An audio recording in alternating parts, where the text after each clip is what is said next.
El capítulo 3 de la regla Bulada nos presenta como un primer momento,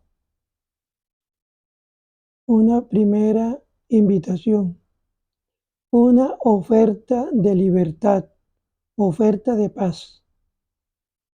Creemos que, como luego diremos, la oferta de paz se ha convertido en el distintivo de la propuesta franciscana. Pero mirando el texto con atención, encontramos esbozados en la regla Bulada, numeral 3 o capítulo 3, las raíces de tal oferta de paz. Todas ellas, a nuestro juicio, tienen como denominador común el de la libertad. La primera de ellas es la de la libertad orante. Efectivamente, por un lado, la oración ha de hacerse en el marco de la comunidad eclesial, la Iglesia. Pero por otra parte, el salterio podría ser el que conocen todos los clérigos de memoria, el viejo salterio galicano, y los laicos pueden proceder de manera más sencilla con una oración en Padre Nuestros equiparables a la oración de los clérigos. Es decir, el camino de la oración es el de la Iglesia, pero con una libertad manifiesta. La oración en libertad alimenta la propuesta de la paz. Esta es una de sus raíces. También encontramos, queridos hermanos y hermanas, el cimiento de la paz. La libertad está en el cimiento de la paz, y en ella el ayuno razonable, la ascesis con sentido. Sin ser ayunante no se podría ofrecer en la época ninguna propuesta espiritual. El pensamiento de Francisco sobre el ayuno, según la regla Bulada 3 del 5 a 9, más parece una normativa sobre el no ayuno voluntariamente. Quienes no quieran ayunarla no están obligados a ayunar. No están obligados los hermanos. Si sumamos a este texto el de la tercera carta a Clara, numeral 29 y siguientes, el perfil de Francisco que se obtiene es de alguien que por encima del ayuno ha colocado la sensatez y la libertad. Un anuncio de la paz desde posiciones legalistas rígidas sería algo que está llamado a perderse, porque si hay algo que es volátil, libre, espiritual, es el anuncio de la paz que brota de un corazón pacificado. Francisco no es un pacificador de oficio, sino uno de corazón pacificado, que ofrece desde la oración y la libertad ritual un estilo de vida en paz y mansedumbre. Pero el núcleo fundamental de la regla Bulada en su capítulo 3 es la oferta de la paz. El saludo evangélico de paz revelado a Francisco por el Señor, que nos lo dice en el numeral 23 de su testamento, señala una forma de itinerancia por el mundo, inspirado por las bienaventuranzas evangélicas y orientado por una apertura cordial hacia todos.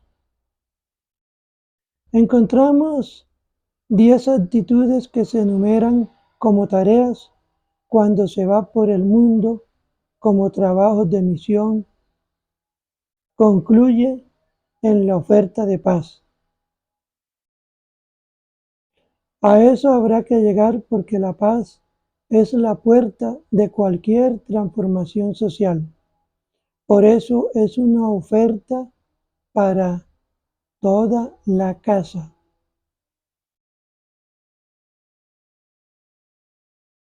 Para toda casa, comenzando por nuestros hogares, comenzando por lo personal. Nadie queda excluido de la oferta y ofrecerla en la modalidad de casa y no personalmente subraya el carácter colectivo de la paz como causa de ciudadanía. La oferta adquiere una indudable primariedad. Antes que nada, hay que poner delante la paz. Después, si se quiere, se pondrán otros valores, la misma fe. La paz tiene un rasgo distintivo, superior a todo otro valor. Es una paz que se ofrece en el momento mismo de entrar, en el umbral. Nuevo rasgo de primariedad, la prescripción de no montar a caballo quizá tenga más que ver con la paz que con la pobreza. Efectivamente, el caballero es el que lleva la espada y desde lo alto puede hacer más estragos con su arma. No montar a caballo es poner un dique a la violencia del guerrero, a quien aún no ha llegado a hacer la propuesta de la paz.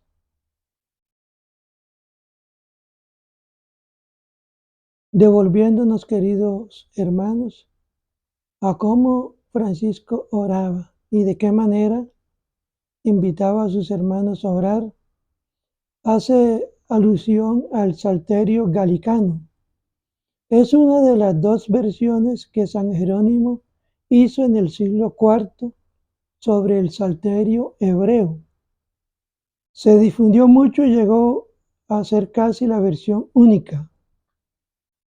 El latín que Francisco sabía lo aprendió con este texto y el que usó en el oficio de la pasión, demostrando un conocimiento minucioso del mismo. Siempre que se habla de la paz hay que recordar el texto de Anónimo de Perusa 38c. La paz que proclamáis con la boca, debéis tenerla desbordante en vuestros corazones, de tal suerte que para nadie seáis motivo de ira ni escándalo, antes bien, por vuestra paz y mansedumbre, invitéis a todos a la paz y a la benignidad. Así, queridos hermanos, cuando se trata de ahondar en la fuente de la propuesta de la paz, la pregunta por los modos orantes de Francisco asoma de pronto. Nadie duda que Francisco fuera hombre de oración. La oración misma, según sus biógrafos, segunda de Celano 95. Si sumáramos los tiempos que el Francisco de la vida evangélica ha pasado en oración y retiro, veríamos que ocupan gran parte de su vida. Su aceptación del oficio divino de los clérigos queda fuera de duda porque él entiende que se ora en el marco de la Iglesia. Pero su tratamiento de los salmos, que él conoce muy bien por ser libro escolar de aprendizaje del latín, es bien libre en esa época medieval. Basta mirar la urdimbre del oficio a la pasión para percibir el hondo conocimiento del salterio y su libertad a la hora de conectarlo con el Jesús del Evangelio. Pero la prueba mayor de su modo libre de orar reside en el hecho que de sus 32 escritos que hemos conservado, 9 de ellos, casi un tercio, son oraciones. En ellas se derrama el corazón creyente de Francisco en modos casi litúrgicos. Por eso mismo son elocuentes para el creyente actual, aunque entre tales oraciones no haya ninguna por la paz. Esas experiencias de oración en libertad son las que nutren la propuesta de paz. Así es. ¿Cómo entender la propuesta desde una experiencia de oración obligada, impuesta? Orar con libertad no quiere decir únicamente emplear fórmulas orantes, originales, creativas, sino hacerlo desde un corazón que realmente ha experimentado y disfrutado del vértigo de la libertad. Según la regla volada, capítulo 3, del 5 a 9, la otra fuente de inspiración, por lejana que nos parezca hoy, sería la ascesis humanizadora, el ayuno, un ayuno con la racionalidad que no abandona a quien se lanza a los caminos de la fe. Está más obvio decir que el ayuno, por motivaciones religiosas, ha conocido días de gloria y actualmente días de un cierto olvido. El catolicismo, lógicamente, ha tenido en gran estima en su tradición religiosa popular la práctica del ayuno. Hoy, debido a la secularización y quizás más al cambio de hábitos alimenticios, el ayuno religioso ha decaído y queda casi como único agarradero razonable, algo que Cáritas formula con precisión: ayunar para ayudar. Es decir, la única función razonable del ayuno es aparentemente aquella que tiene una finalidad solidaria. Esta idea del ayuno por causa del otro puede estar en la vivencia del ayuno que tiene Francisco. La oferta de la paz tendría que ver con el otro y el mundo de las relaciones. El ayuno sensato es aquel que de algún modo apunta al logro de la fraternidad y de la paz. Dejando de comer, estamos solidarizándonos con los hambrientos, manifestando que su suerte nos importa y cultivando la compasión que nos mueve. Es un ayuno por causa del otro, y si llevamos un poco más lejos el argumento, por causa del mundo. Desde ahí se podría traducir hoy el ayuno por los trabajos arduos, innumerables y aún poco productivos, por hacer de la tierra un mundo sostenible y por luchar contra el despilfarro de alimento, siendo esto una realidad indudable. Los trabajos por la sostenibilidad son trabajos de moderno ayuno y contribuyen al acervo de una espiritualidad humanizadora. Hoy entran en esta categoría de ayunos humanizadores los de quien se planta ante las pretensiones medioambientales insostenibles del sistema económico imperante, los de quien trata de aliviar las heridas del planeta, los de quien trabaja por controlar su huella ecológica, los de aquellos que tratan de frenar el calentamiento global. La saludable relativización podría dar pie a una comprensión nueva de la espiritualidad del ayuno. La sociedad de hoy viene en socorro de la antigua espiritualidad y le presta el concepto de sostenibilidad que puede aliarse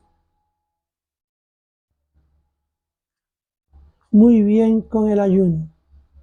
Desde ahí podría hablarse del anhelo de construir, mediante una ascesis sostenible, la realidad soñada de una paz también sostenible.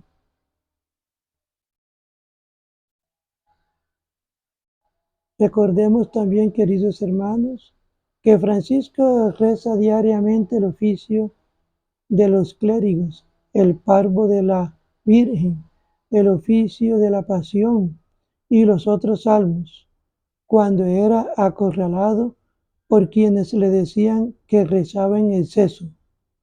Respondía con aquel argumento ad hominem: si el cuerpo toma tranquilamente su alimento, que más tarde a una con él se convertirá en pasto de gusanos, con cuánta paz y calma debe tomar el alma su alimento, que es su Dios.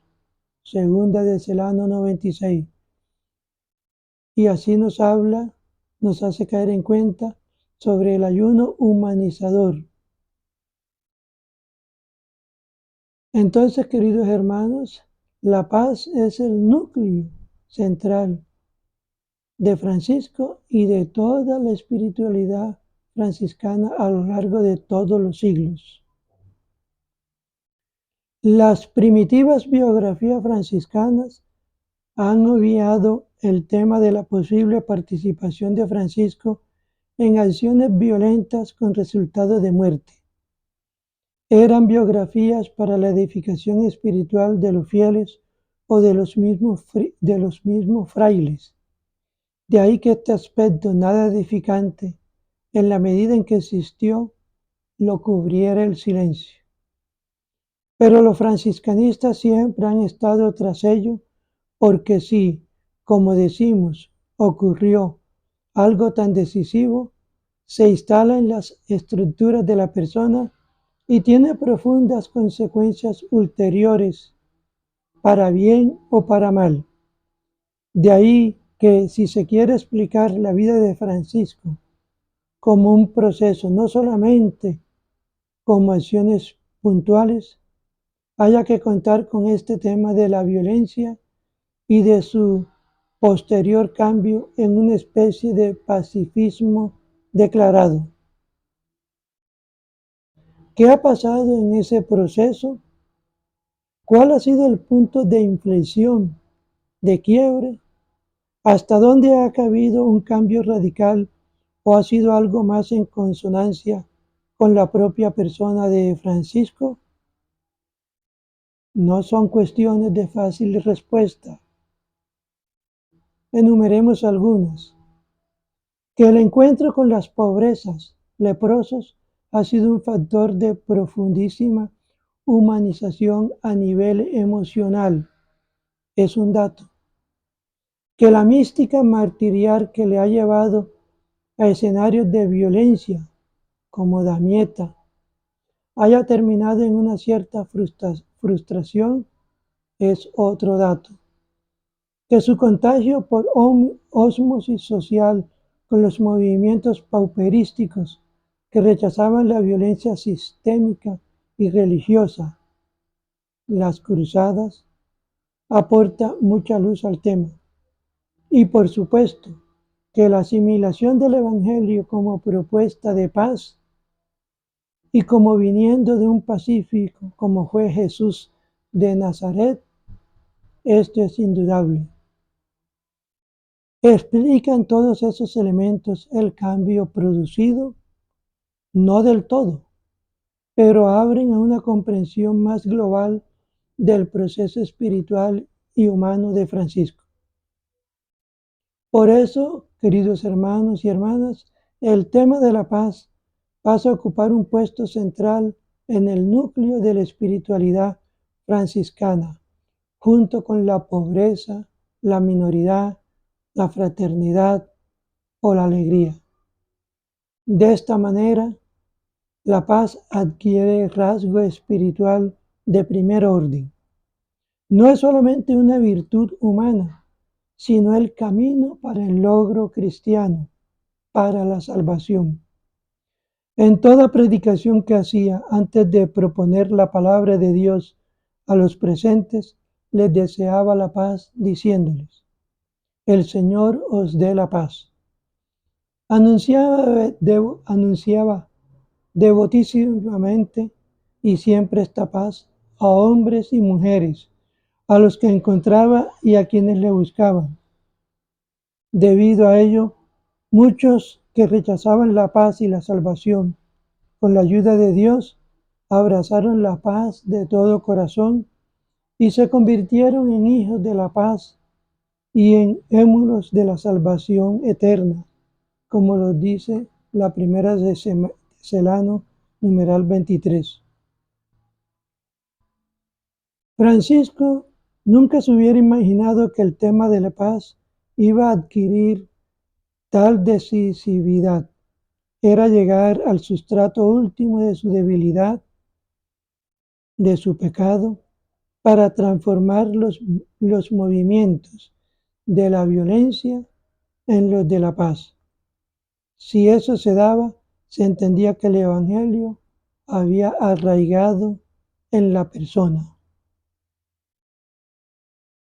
Francisco de Asís es presentado con razón por su primer biógrafo como el nuevo evangelista de los últimos tiempos. Sin temor a equivocarnos, se puede decir que el evangelio que Francisco vive y ofrece es el evangelio de la paz, siendo esto así, su pasado violento se ha transformado en una fuerza creadora de paz. Se ha logrado lo que el evangelio se propone: cambiar las estructuras personales hasta más allá de los límites predecibles por la razón humana. En el interior de Francisco quedan sus experiencias más negativas que han modelado su psicología, su experiencia de la guerra violenta con Perusa, el rechazo de su padre y de su familia, el desarraigo social de la ciudad de Asís. Son cuestiones que siempre han pesado en su alma. Para medir el ambiente de la violencia en la Baja Edad Media,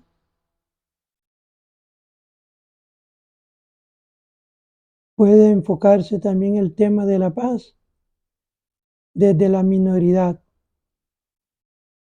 Francisco de Asís, hombre evangelizador y hombre de paz.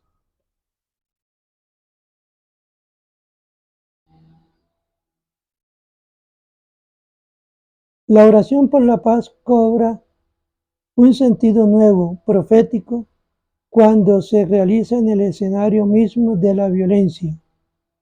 El franciscanismo tendría que armarse de valor, de parresía, miedo vencido, y hacerse presente con otros en esos escenarios para mostrar que hay posibilidad de tomar un camino diferente, opuesto al de la violencia.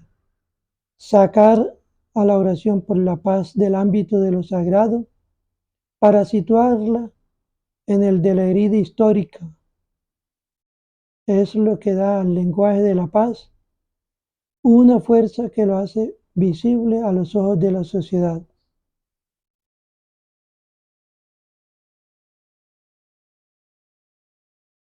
Además, estamos de acuerdo con la regla bulada en su capítulo 3, en que un ayuno sensato y creyente puede ser una fuente de alimentación de la espiritualidad de la paz. El ayuno de un discernimiento que aún es débil se presenta cada vez como más necesario. Es preciso discernir en común, por ejemplo, En el momento importante de unas elecciones, cómo las diversas opciones tratan el tema de la paz. Para el franciscano ese punto es importante. Sin discernimiento el tema de la paz se vuelve borroso y se abandona. Es necesario también el ayuno de las palabras adecuadas que siembran ciudadanía y que se alejan de los exabruptos y de las condenas. Las opciones políticas no se elaboran solamente en los parlamentos y en los mentideros de los partidos, se construyen en el corazón de la ciudadanía, en los ámbitos de su propia casa, en la sala de estar, donde cualquiera escucha las noticias. Poner ahí sensatez y sosiego, quedar ayuno de condena y palabras airadas puede ser una buena siembra de ciudadanía. Las comunidades franciscanas hoy podrían ser adalides del anhelo de la justicia universal, realidad que sufre avances y retrocesos. Late en este tipo de espiritualidad la certeza de que para la ley no hay fronteras y que quien la viola no puede refugiarse en la impunidad de un territorio.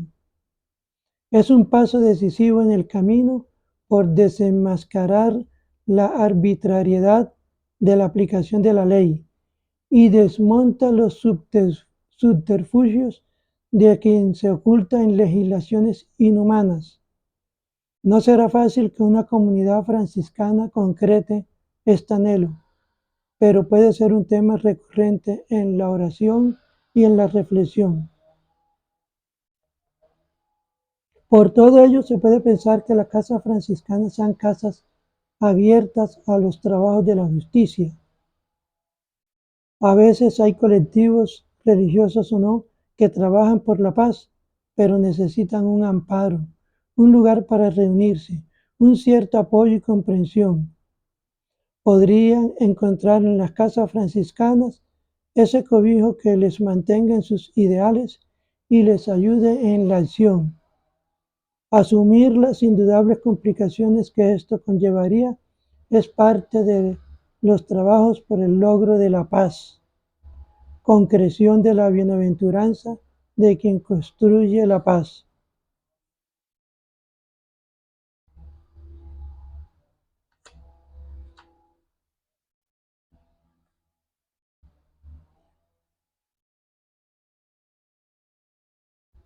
A nivel, a nivel institucional, queridos hermanos, se hace tarea, pero a nivel local hay todavía una cierta renuencia a formar esta clase de comisiones y a trabajar con ellas. La espiritualidad franciscana se presta a esta labor desde el momento en que su acción por la paz es prioritaria.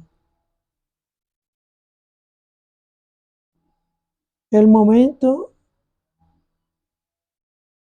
el momento actual que tenemos en la sociedad de hoy nos invita a tomar cartas en el asunto como familia franciscana. Por eso es tan importante las diversas comisiones a nivel nacional de la JPIC, donde se capacita a los hermanos y hermanas para trabajos de mediación y de reconciliación. Y también cuando se les demande para una mediación en cualquier conflicto de índole político. Por eso encontramos en el campo franciscano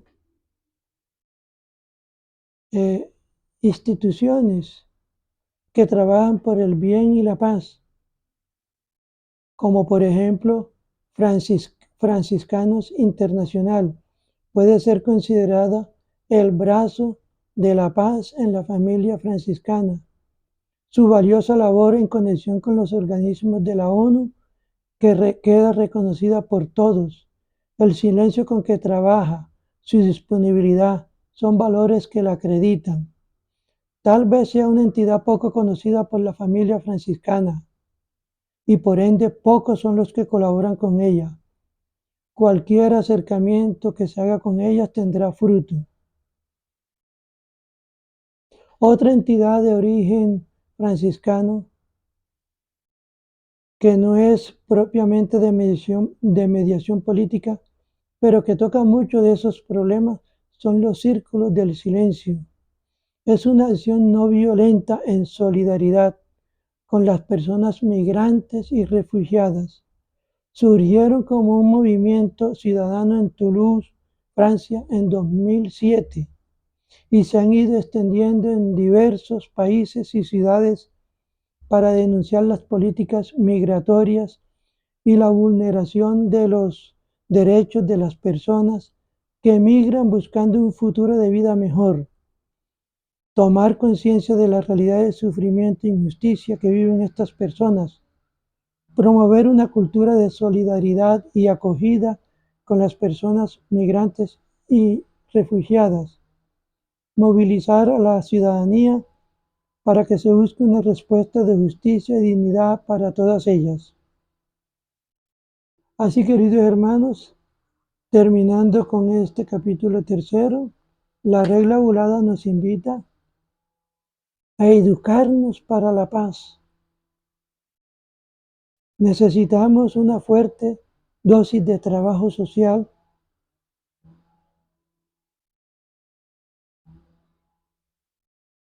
para equilibrar los dos componentes del seguimiento, el místico y el político. Los trabajos de educación para la paz entran de lleno en los ámbitos de la formación inicial. Suscitar en los formandos el anhelo de la paz no resulta fácil.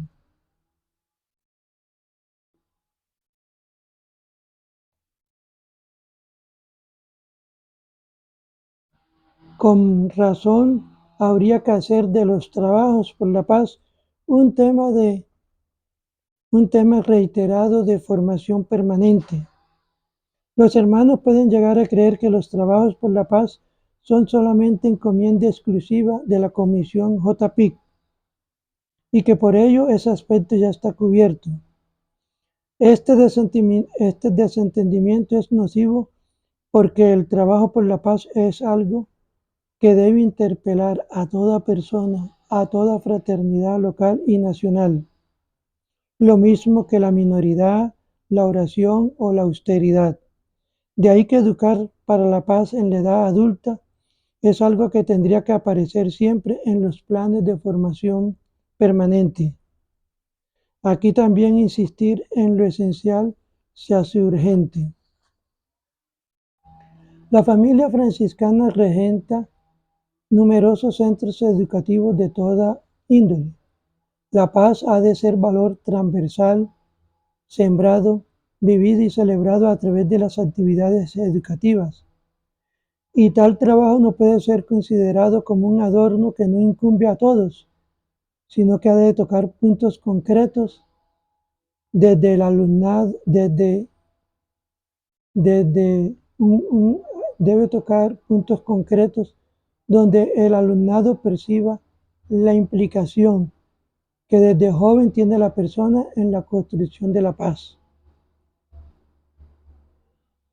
Este afán de educación para la paz habría de trascender los límites del ámbito propio franciscano y convertirse en propuesta para toda la población. El conflicto social nos atañe. Las mismas comunidades franciscanas podrían hacer actividades formativas para la elaboración de conflictos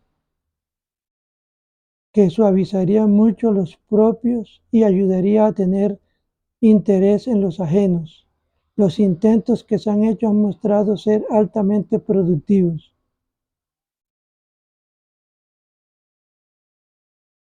Nos dice el Papa Francisco para terminar. Espero también que en nuestros seminarios y casas religiosas de formación se eduque para una austeridad responsable, para la contemplación agradecida del mundo, para el cuidado de la fragilidad de los pobres y del ambiente.